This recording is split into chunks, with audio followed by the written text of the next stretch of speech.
Madam நான் கல்யாணமே அவனை பண்ணிக்கவே மாட்டேன்னு சொன்னேன் மேடம். இவங்க கட்டாயப்படுத்தினாங்களா?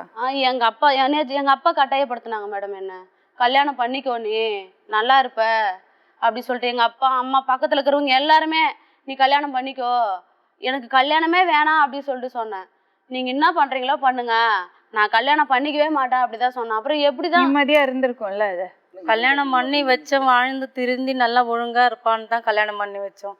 இவன் இவ்வளவு பிரச்சனை பண்றான்னு எங்களுக்கு எப்படி மேடம் தெரியும்? அவர் திருந்தி வாழறதுக்காக உங்க பொண்ணோட வாழ்க்கை அதேதான் நாங்களே தான் கெடுத்துட்டோம் மேடம்.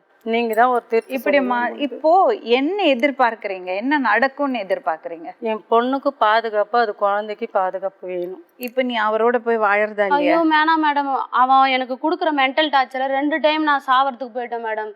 இந்த மழை ஒரு டைம் எங்க நிம்மதியா இருந்தாலும் எங்களை நிம்மதியா விட மாட்டேங்கிறான். வீட்டுல வந்து ரோட்ல வந்து நின்னுன்னு ரொம்ப அசிங்கப்படுத்துறான். எங்களால வரதட்சணை கொடுக்க முடியல, அசிங்கமா பேசுறான். வரதட்சணை கேட்டா பிடிச்சு உள்ள போடுவாங்க தெரியாதா? என்ன குண்டுமணி செஞ்சுட்டாங்க இவங்க வீட்டுல. அவங்க கிட்டே மேடம் 30,000 பணம் வாங்கி நாங்க கட்டணும். சீர் செய்யணுமா இவருக்கு? இவர் பண்ணறது வேலைக்கு வாயை திறந்தாலே அசிங்கமா தான் மேடம் வருமே.